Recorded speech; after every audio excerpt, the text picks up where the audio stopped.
Pindot na siya. Hello, apa?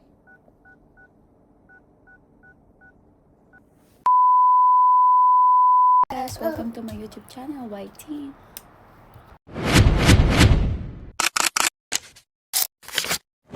This video, pupunta tayo sa Seoul para ma-meet natin yung mother niya, and then ipapakita ko sa inyo yung nanay niya kasi merong gift na binigay sa kanya.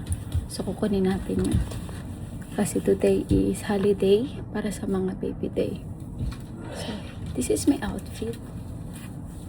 Yan. Kasi later mamayang gabi, sobrang init na.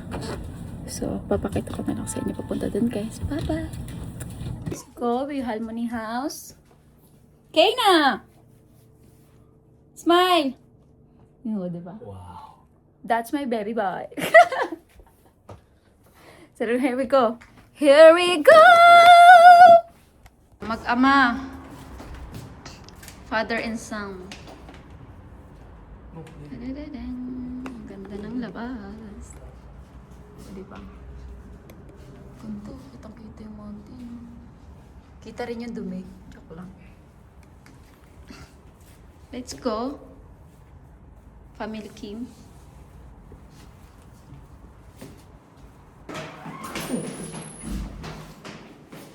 Tingining ting ting.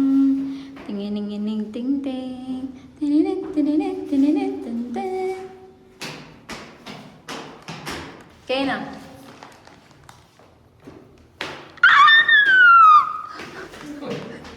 Whistle isa yun.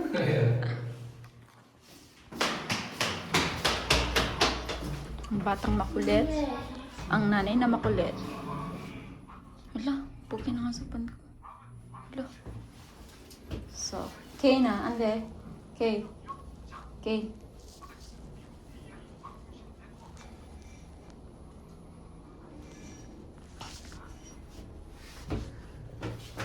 You parking downstairs? In ano? I expecting outside. Kyungmi. Arida.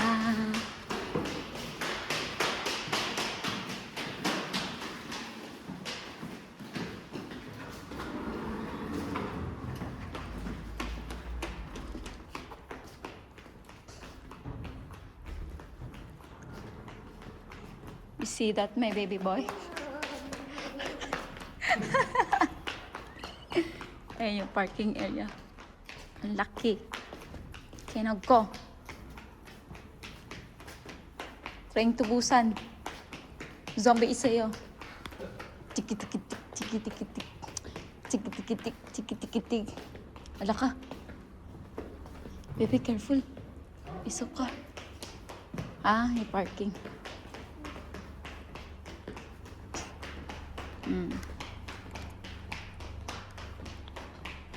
See you guys. Diba? It's pretty outside, no? Gusto niyo yan? It's pretty. Diba?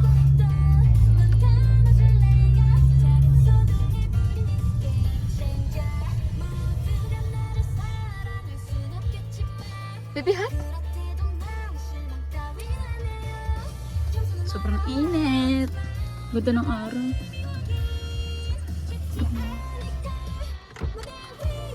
So later, send ko yung video kay Harmony. Ganda ng araw. Ganda ko dito.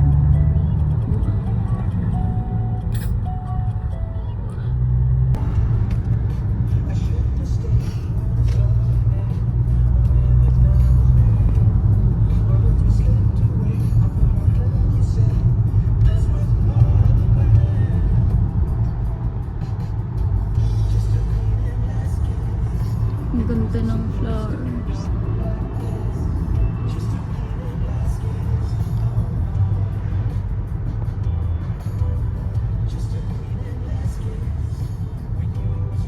Korean sun very good, no?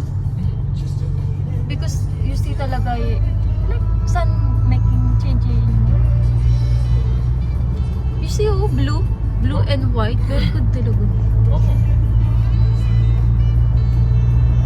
Nature. Yeah. Ayun yung bahay yun. May mga bahay sa mountain.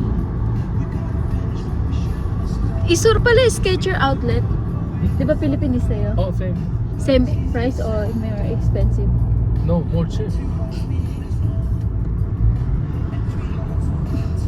Shortcut po kami, ibang way na to. Nag-shortcut kami. Para sa...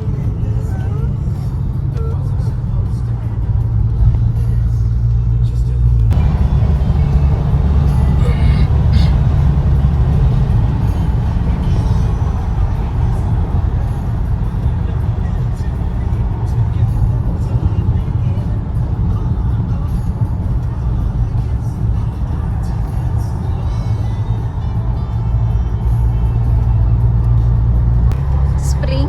Oo. Parang gumamela yung ano mo. Flower Philippine like this oh, gumamela. White is sa'yo, looks like gumamela. But in Korea tree na. Oo. Sana.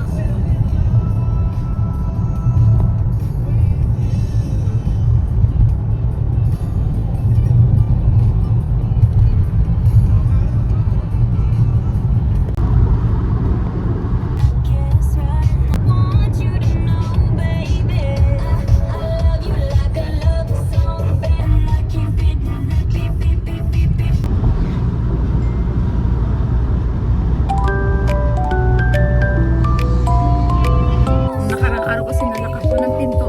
Hindi ko nabuksan. Yung pintuan. Ayun, naalala niya daw siya ng tao.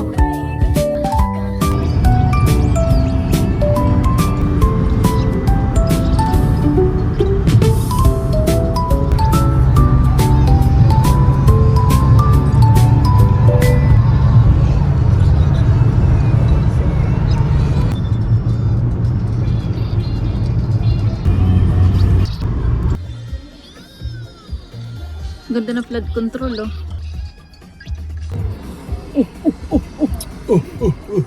Hello. Do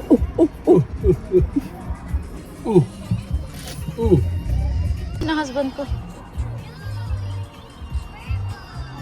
What is your reaction? I lock outside. Funny. Init sobra. Sa Korea, spring na kasi sobrang init.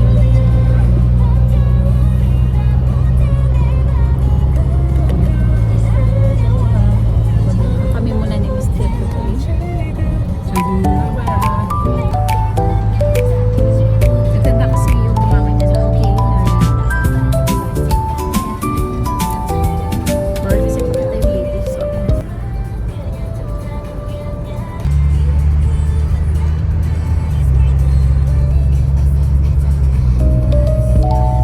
Body problem checking. Let me see. ay, they sent to you? Mm-mm.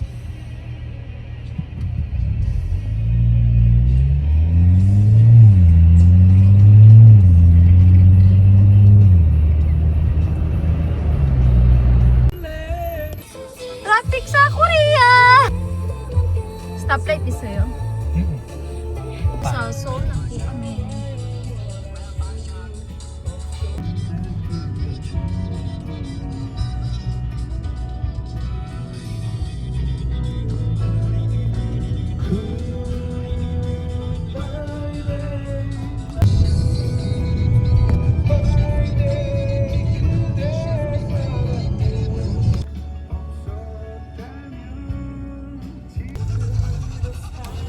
Halmoni House na tayo na. Okay na. Halmoni House. You see, Oma. Look at that. Oma. Oma. You think you're Oma?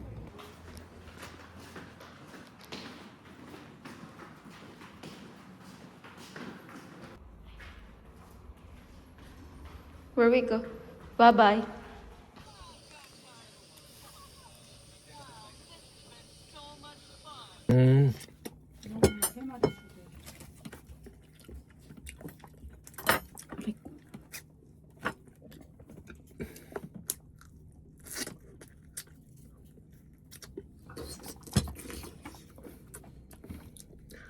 A few moments later. Ko lang yung mister ko sa labas. Kasi may kausap siya. Na-meet niya yung kaibigan niya.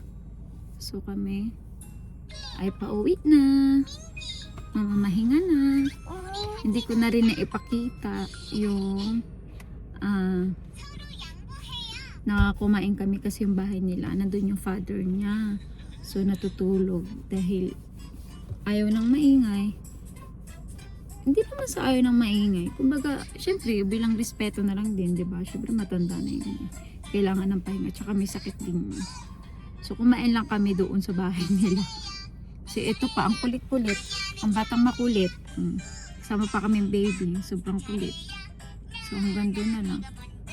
Kaya kami, na-meet namin yung mama niya ngayon kasi holiday baby. Parang kumbaga, pa siya lang mga baby ngayon dito sa Korea. Kami, wala naman kaming gagawin. So, doon na lang, diba, first samantala lang. Then, first time ko din maka-experience ng holiday ng baby, no? Kasi, sa Pilipinas, wala namang ganun, eh. Natural lang yung, ano ba? Natural lang, parang wala namang ganap sa mga baby. Diba? Madalas sineselebrate sa Pilipinas is yung mga Christmas, tsaka weekend, yun lang. Dito ko sa kanila, ang daming tiyabedreche.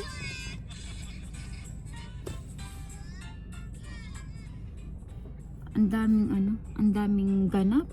Kumbaga, may baby celebration pa. Tapos, ewan ko ba, hindi ko maintindihan bakit ganun sa kanila.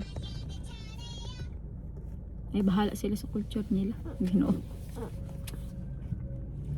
So, dahil pauwi na kami, inaantayin namin yung asawa ko. Abutin siguro kami ng ilang oras. So, siguro in the other day, itutuloy ko yung vlog ko. Punta kami sa ibang lugar dito sa Korea. Pasyal lang. Kami lang tatlo. Kung hindi na busy si Mister.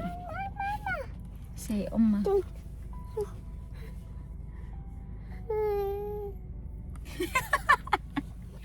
Again? Sobrang busy. So, isi-share ko nga pala sa inyo yung tungkol doon. So, isi-share ko pala sa inyo yung pinagchismisan namin today ng aking biyanan. Sabi sa akin ng biyanan ko at saka sa amin dalawang mag-asawa, hindi lang sa akin, no. Gusto niya kasing i-decide na yung anak namin nga na bunso na ipasok na agad sa nursery, 1 years old pa lang. Sabi ko sa biyanan ko, kasi hindi ako gano'n ka marunong talaga mag Korean, no, half lang, as in little bit lang talaga ako marunong. So in-explain ng asawa ko sa Pilipinas walang ganon. So ang mga baby hanggang 5 years old yan, tsaka sila mag-start ng nursery. So yung asawa ko, in-explain niya na ayaw niya munang matuto yung anak ko sa pag-nursery. Kasi kadalasan sa mga Korean culture, yung mga nanay at tatay nagtatrabaho, iniiwan nila yung anak nila sa nursery, teacher yung nagbabantay. Sabi ko naman sa asawa ko na sabi ko pwede naman siguro magtrabaho ako. Sa bagay wala rin naman akong ginagawa, pwede akong magtrabaho, tapos yung anak ko namin, siya yung magbabantay sa nursery na lang, no. 8 hours doon, depende sa nanay at tatay kung kailan mag-i-stop yung work nila, doon lang nila kukunin yung anak nila. Parang caretaker na lang ng mga bata, ganun. Sabi ko, ayoko ng ganun. Dahil 1 year old pa lang yung baby namin. So, gusto ko munang alagaan yung anak ko. Anak namin, 2 na ako. Yun din yung plano rin ng asawa ko kasi. Sige, yung anak kasi namin, meron siyang attitude talaga na hindi maganda. Sa tingin ko, pag sinubukan namin siyang ipasok sa nursery, I'm pretty sure talaga na yung teacher hindi niya kakayanin yung attitude ng anak namin. So, syempre, nahihiya rin ako bilang nanay. Syempre, wala namang ganun sa atin, di ba? Nakakahiya din naman. Nanay, kailangan nating alagaan yung anak natin, turuan ng manners yung anak natin, no? Di ba? Ganun yung sa atin, yung mga tradisyon Pilipino. So, wala naman meaning yung asawa niya. Hindi, yung asawa niya, I mean, yung biyanan ko, wala namang, hindi naman siya nakikialam sa desisyon namin. Walang ganun. Kumbaga, nag-give lang siya ng advice. Tsaka, hindi ko naman binibigtil yung mga ganung bagay. Tsaka, alam naman niya, bilang respeto rin sa akin, nanay kasi ako ng apo niya. So, nasa amin yung desisyon mag-asawa. Yung asawa ko kasi may ugali yan na kapag ayaw niya. Wala silang magagawa. Ganun kasi yung asawa ko eh. Sabi ko, pwede naman ipasok. Pwede naman din. Para maturuan din siya. Pero sa tingin ko kasi yung anak ko, baka kung sakaling magpatuloy na ganun na ipasok siya, baka hindi niya makilala yung kumbaga yung loob ng anak namin malayo sa tatay at nanay. Syempre iba nga nag-aalaga, 'di ba?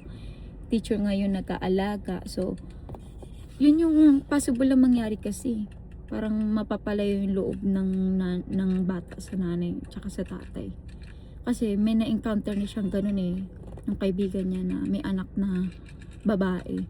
So iniwan yun dun sa nursery. Iba yung nag-aalaga.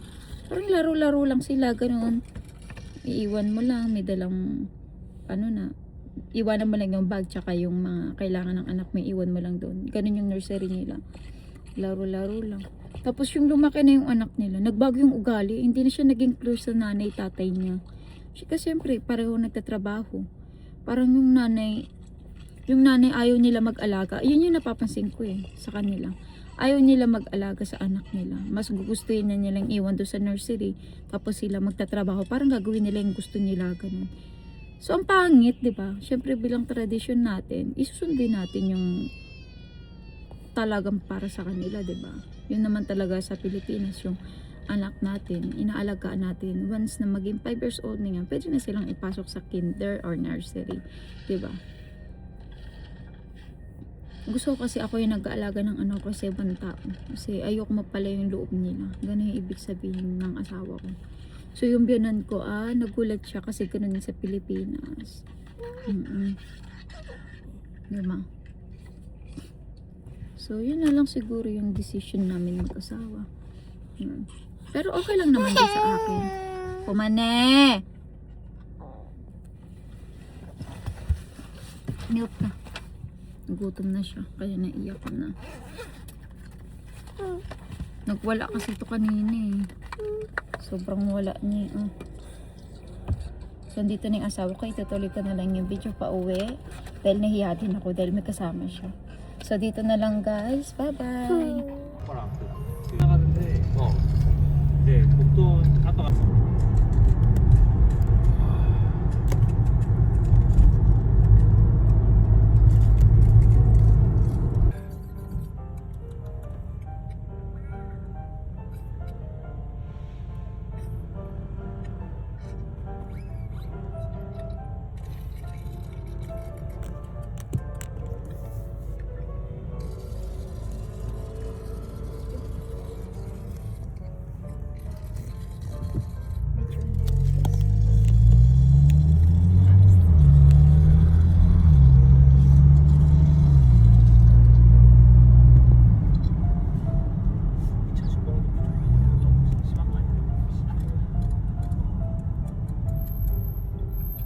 Ikaw guys, nakauwi na rin kami.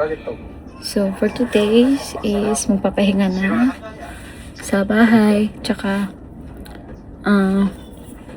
sana nagustuhan niyo yung ating video. At kakauwi lang namin. Nagpe-prepare na ako para mag-edit. Ipopost ko yung video ko kasi na-post ko sa YouTube. No-delete yung video ko guys. So, ipopost ko uli siya today. Natapos ko na i-review. Dinouble check ko kung merong kulang sa video. So, yun lang for today.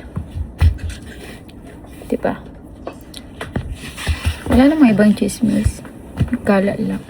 So, next day, kakala ulit tayo. Papakita ko niya ibang lugar. Okay? Hanggang dito lang. See ya.